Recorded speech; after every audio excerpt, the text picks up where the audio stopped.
Thank you so much, Dan. First of all,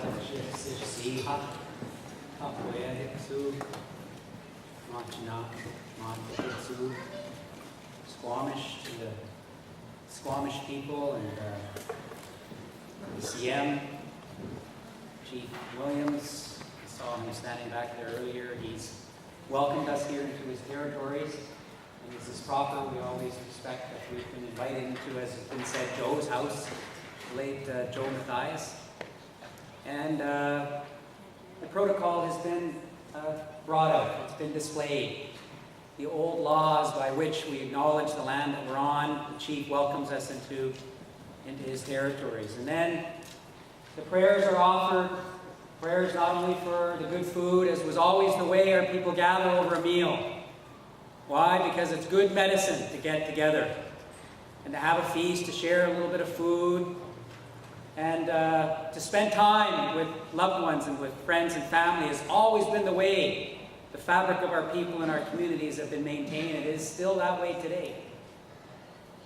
And then my fellow Ahousa's, my relatives, recognize Kista, who carries the name of the man who was the whaler, the man who went out into the mountains and prepared, fasting, praying, going to the Creator for the strength, knowing that it would take being with the people, that it required the support of the people to go out and catch. Now that's a fish story, ladies and gentlemen. A whale the size of this room, that's a fishtail. Rick, that's a big fish right there. That was always the ways of our people. It's an expression of governance, and it's an expression of who we are, and those names like Kista are still carried. Inchut was also carried 7 generations ago.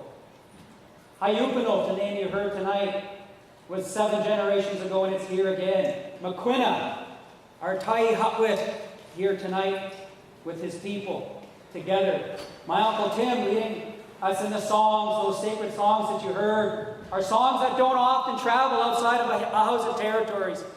And what you heard are sacred songs. They're old songs that speak to our collective responsibility to each other, to the world and to life around us, to make sure that we go to the spiritual realm for the strength, for success in life, and that we understand fully that we must depend on one another. And just like our relatives, the wolves, the song is carried out with the leader in the middle, and the pack gathers round, just like our relatives that are out there. You can hear them in the forest if you have the opportunity to do that. The songs by the Stallo being brought out, relatives of those who are from right here in this territories. Again, what happens? It's a prayer song. Knowing that what we can see and taste and feel is only a fraction of the power that we have available to us. Our ancestors knew that. That's why they were able to go out and capture those great whales. That's why they were able to take care of one another and survive and in fact thrive with the environment around them. And I recognize and thank my relatives for what they've done here. The old teachings, there you see them, the elders, my grannies, my aunties. When I was a little boy, they were the ones who would point their finger and say, "Have you gone and sat down with your grandmother today?" They would say, "You go sit down because they have teachings that they need to offer you." That's what was done when I was just a little boy, a little shorter than I am today. Not much, as my kids got better. And so it is that we've experienced such incredible turmoil and difficulty, not just in Ahousa territories, not just in Stallo or here in Squamish, but as the leaders who come throughout the land will attest, it's true wherever we come from. Whether you're from the far east, Quebec and Labrador, Saskatchewan across the prairies. My friend Jared has arrived from Alberta. Our relatives and friends up north in Treaty 8 territories, Manitoba, the island, the interior. It's a story that binds us together. We all have these laws. We all have inherited these ancient responsibilities, this sacred task that we cannot let go. My late grandfather was the late father of Kista. Kista carries the role of Inchut when I'm not home.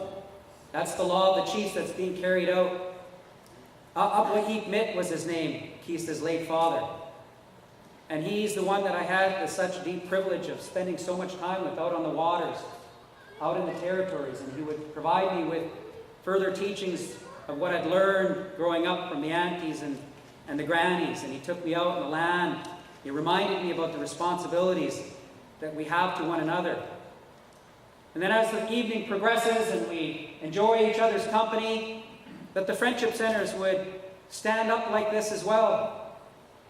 Elder, Cook, Paul Lacerte, all of your colleagues and friends, that we've experienced such deep disconnects amongst our families. The residential schools certainly were a big part of it, that children will be taken from their homes and put in a foreign place, told that their language isn't something that should be spoken. And so what do we have here today? We have our songs being sung. We have our language still flourishing throughout the lands of Innu. Still have their language. Their first language, they'll often remind you. We became such good friends with Chief Mackenzie.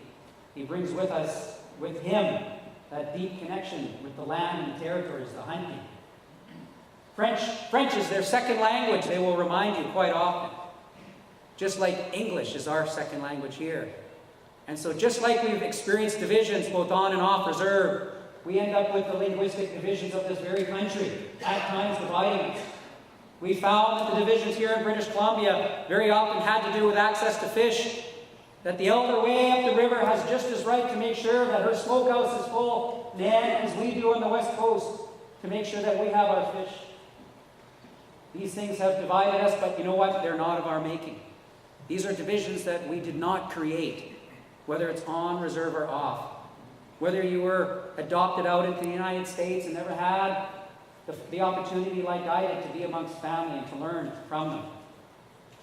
These are issues that have been hoisted upon us. Whether, as Grand Chief Kelly was describing, whether it's the influence of the Indian Act. This is what, chiefs, is symbolized by the offering of the tablets.